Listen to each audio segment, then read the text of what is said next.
Where there's greater risk, there's also greater opportunity. But there's also a greater need for information to be buttoned up, correct, and in line. And unfortunately, early in the construction world, especially early on in business, in the construction industries, your typical construction business doesn't have that information buttoned up. The workforce is difficult, okay? It's aging. They're not able to do as much as they could. It's harder to bring and attract the younger workforce in for a litany of reasons. The cash flow cycle's tough. The banks are not lending as much money as they would like to lend right now. And how does that impact the construction subcontractor if they're not able to get loans? The bottom line is it's very difficult to get access to cash, but yet you need it. So what can you do to go get it? Are you going to make it your mission that no matter what, I'm going to serve my customer and make my customer succeed? Are you looking to solve your customer's problems? Or are you looking to make it more about you and less about them? You need to know your numbers for that. You should not, under any circumstances, run an unprofitable business. You should not do that, ever. But you also need to know what price point do you need to be at and what cost structure do you need to be at so that you can be a solutions-based business first, providing and offering solutions, whether it's products or services, to your customers that you're trying to serve.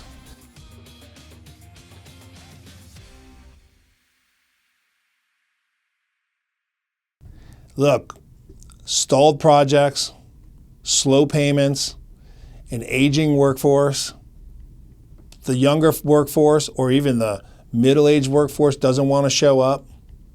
All those are problems that multiple industries are trying to solve right now. But construction industry is impacted even greater. Why do banks not want to lend or provide capital or any other traditional sources to the construction industry? What are those issues? Do you experience those? If you do, I'm sure you're resonating with what I'm saying right now. In this video, I'm going to explain to you what you can do to fix that, why some of those issues are occurring, and what are the best solutions and opportunities for you right now that you can use to take advantage of that. My name is Scott Peper. I am the CEO and founder of Mobilization Funding, and today we're going to tackle those issues and give you some answers and solutions.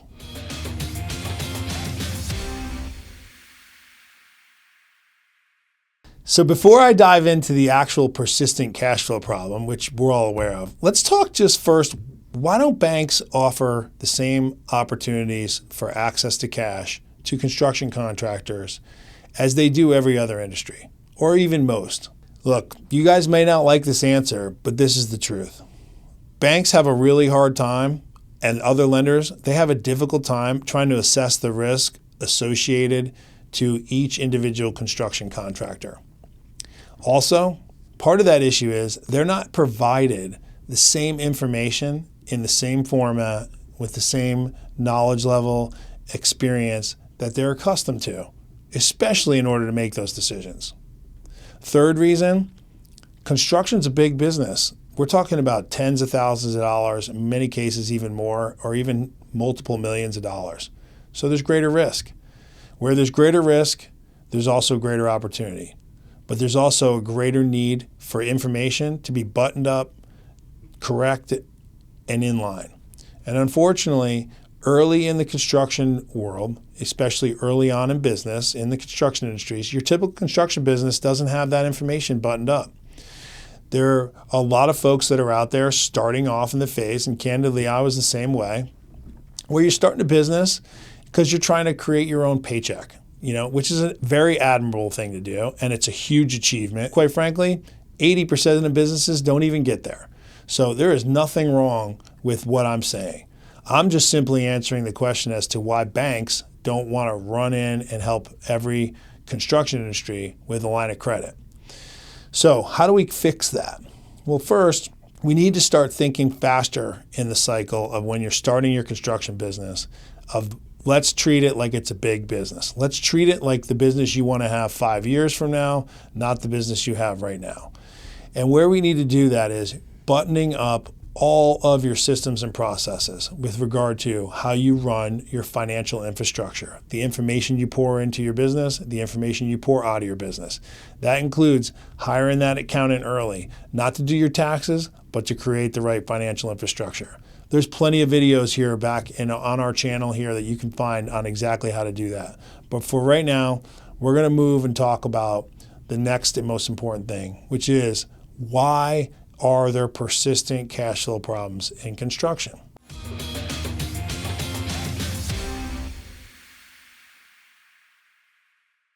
The workforce is difficult, okay? It's aging.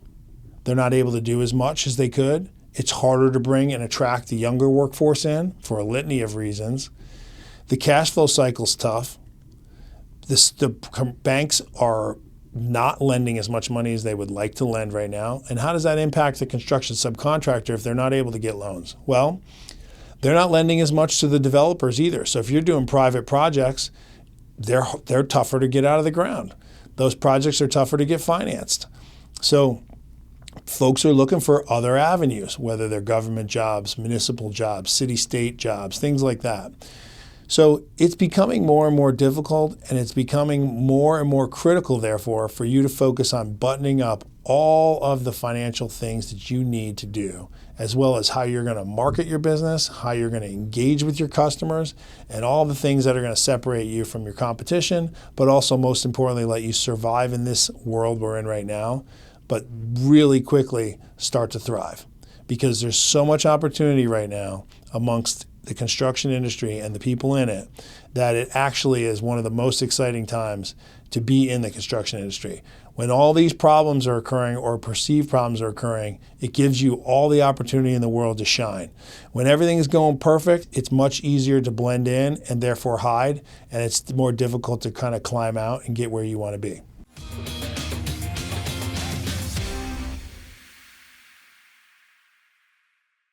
If banks don't want to lend money to commercial contractors to start their work, what are the next options?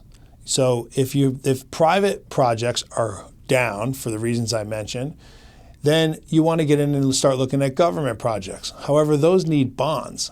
And the bonding and surety companies, well, they need the same thing that the banks want, which are great financials, perfect infrastructure, a great understanding, good command of your reporting. So that makes it difficult. So what can you do? So what can you do without upfront cash solutions?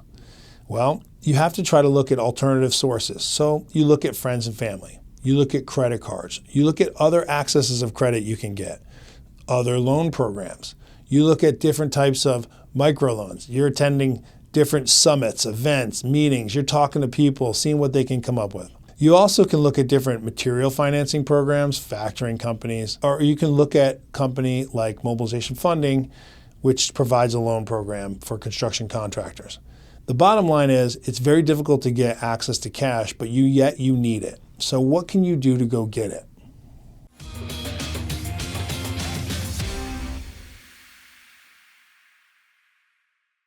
What can you do to go get it? So the first things that I think you can do, which are 100% in your control, is get your information organized. If you cannot deliver within 10 minutes to someone an email or upload documents that include your last 2 or 3 years tax returns, both personal and business, 6 months worth of bank statements, your internally prepared financials for the year to date and the previous year end, that includes your income statement and your balance sheet at a minimum. If you don't have access to your articles of incorporation, your operating agreement, and any other corporate documents that show who you are and what you're about in the ownership structure, that's the first thing you're going to want to do. Because those pieces of information are going to be needed regardless of where you go, how you go to it, or what you're going to do. That includes a financial partner. That includes asking friends or family or an equity holder that if you want to try to bring in a new partner to the business and provide them equity. Certainly everything you're going to need for a surety if you're trying to get bonded. It's certainly everything you're going to need for traditional financing, private financing, and candidly, mobilization funding needs it too. Now, how everybody accesses that information, what they use that information for, is the differences between private lending and traditional lending. And so you want to find that information in a readily available place, organize it for yourself. And if you don't have it, that's okay. There's nothing wrong with not having it. Because what's important is, if you're watching this video, is that now you know you need it. What are you going to do to get it? And so that's where you go back to looking for, with your accountant, help them build the financial infrastructure, access your network, find out who do they use for their lawyer, their surety, their bonding agent, and their accounting firm. What specialty lenders do they have available to them? Who have they accessed? Who have they used? Who have they spoken to? Have they ever borrowed money from them? Did they like it? Did they not? All of those things are 100% within your control. And frankly, it may feel like a lot right now, but it's only going to be harder and harder the farther you get down the road. And frankly, if you're also trying to grow your business, you're going to need these things eventually, no matter what. So get them now, and these are all things that are within your control.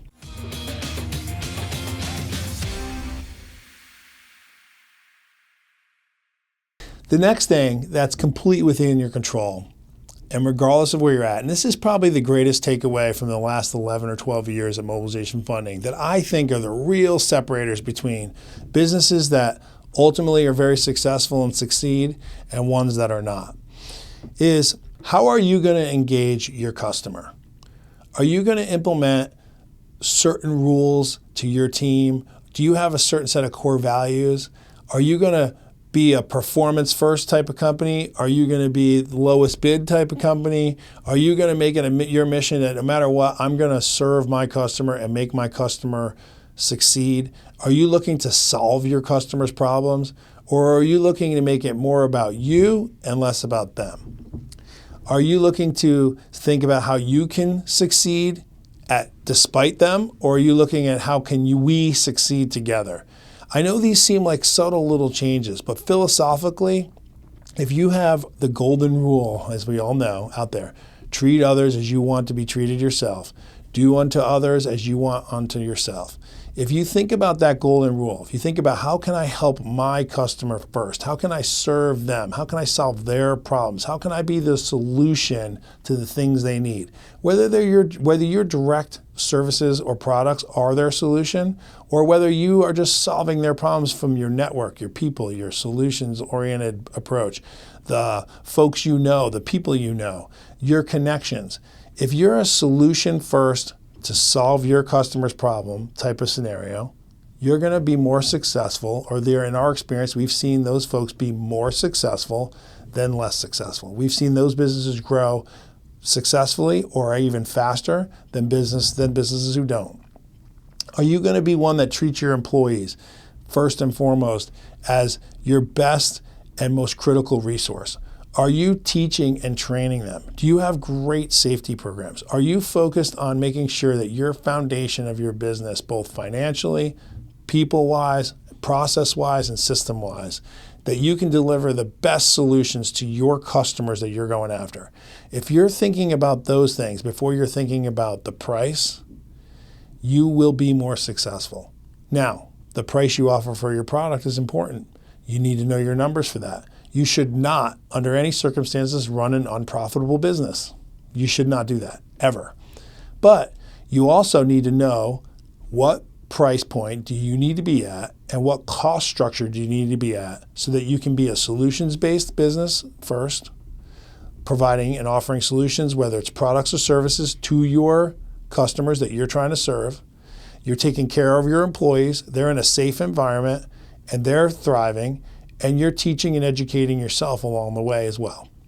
Those are the critical components, again, that you can control, that you're in complete 100% impact on, that you can change your business structure right away.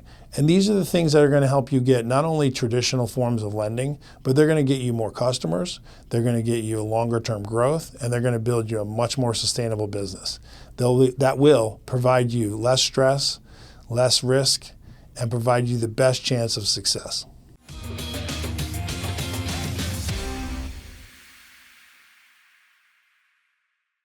And next, the simplest things, but I'm going to repeat them here again. Do what you say you're going to do. Matter of fact, do things that you don't say you're going to do, but make them the unexpected value that people aren't expecting from you. Meaning, are you the one that goes out and makes all of the contractors on the project better off, which in turn makes your customer happier, makes the project happier? Are you only worried about you and your people, or are you worried about you and your people and everyone else's people too? Are there ways that you can impact and provide solutions for even your peers on a project? The more you can do for others while you're helping yourself too and helping them with no expectation of anything in return, the better off you're going to be. The law of attraction is a real thing. And as you put it out, it will come back. And if you can buy into that along with the other principles we put out here that you're in complete control over, those are three things: the law of attraction, your financial numbers, and your documents, and how you're going to engage and treat your customers and providing solutions. Those are things that are 100% within your control. If you control those things, I promise you the other variable factors that come in the construction business, which you don't have control over, like slower payments and retainage and the cash flow cycle, you're going to find those things to have much less impact on your overall business and whether or not you're going to be successful or not and reach the goals you want. All right. And next, take advantage of the free tools that are out there for you. There is so much information. And if you're watching this video right now, obviously you're someone who's looking for information, and hopefully this video helped you a lot. But we have on our website at mobilizationfunding.com a free cash flow tool that you can use and help. We also have information and other videos with accountants, with lawyers, with other business folks, surety agents, payroll agents, insurance agents, all kinds of people in the network that you can access and hear information from. There's also other great podcasts out there that you can listen to. There's great connections on LinkedIn, and there's lots of value in people sharing information. Access that information, use those tools, connect with us on our website, on my personal LinkedIn or our company's LinkedIn. Check out our YouTube channel, click subscribe on these, share these with friends. But if you do these things, I promise you, you're going to find that access to capital from traditional financing sources or private will become much more accessible to you and your business. And those are the things that are going to help you weather any storms, survive in this construction cash flow cycle, and most importantly, hit your goals and thrive. I wish you guys a great week, and God bless you.